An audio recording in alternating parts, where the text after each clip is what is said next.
నా పేరు భానుతి పార్వతి.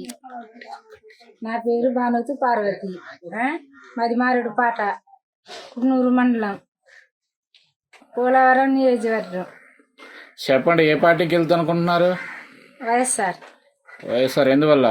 ఎందుకంటే అన్ని మంచి మంచి పనులు పథకాలు చేస్తుండ్రు కాబట్టి జగనన్న. దాని ద్వారా పిల్లల భవిష్యత్తు కూడా ఆయన చేతిలో ఉంది కాబట్టి ఆయన మంచి కార్యాలు చేస్తుండ్రు కాబట్టి మరి పిల్లలకి చదువుకోవడానికి మంచి అవకాశాలు ఇస్తుండ్రు కాబట్టి ఆయన వస్తాడని మా నమ్మకం. మన నియోజకవర్గం, పోలవరం నియోజకవర్గంలో ఎవరికి వెళ్తారు? బాలరాజా, రాజలక్ష్మి? రాజలక్ష్మి. ఎందుకోసం అంటారు? అంటే ఆయన మొన్న జగన్ చెప్పిండు, ఆయన ద్వారా ఆమెను గెలిపిస్తే కొన్ని మంచి మంచి పనులు చేస్తాను, ఇప్పుడు దాంట్లో ఇంకా ఎక్కువ పనులు చేస్తానని ఆయన చెప్పిండు కాబట్టి ఆవిడ గెలిస్తే మాకు ఇంకా ఉపయోగం అని. రాజలక్ష్మి ఎన్ని ఓట్ల మెజార్టీ అవుతాంటారు? 50-60 మెజార్టీ వస్తుందని మా నమ్మకం. వాళ్ళు వస్తేనే మా పిల్లల భవిష్యత్తు. మళ్ళీ సీఎం జగనే అంటున్నారా? జగనే వస్తాడు ఈసారి. చెప్పమ్మా, ఏ పార్టీకి వెళ్తుంది? చంద్రబాబు గెలుస్తాడు. చంద్రబాబు గెలుతుడా? మనకి పోలవరంలో వచ్చేసి ఎవరు గెలుతారు? రాజలక్ష్మియా, బాలరాజా? అది నాకు తెలియదు కదా అని మీరు చెప్తేనే నాకు. బాలరాజు. ఏ ప్రభుత్వం వద్దంటున్నారు? ఎన్ని ఓట్ల మెజార్టీ అవుతండి? ఇక్కడంటే దాదాపు 15,000-20,000 ఓట్ల మెజార్టీతో.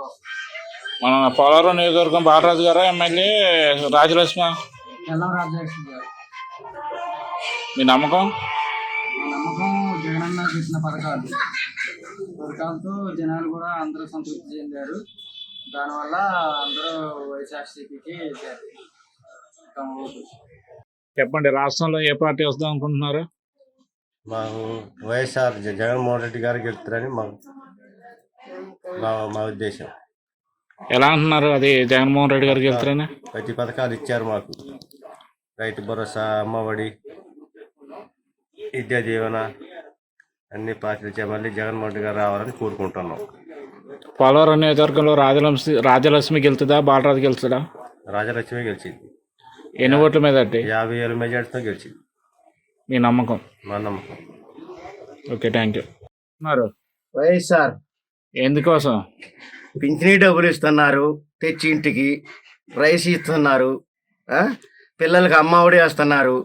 ఇంకా అంతకంటే సహకారం ఏం కావాలి? అంతా మంచి చేస్తున్నారు.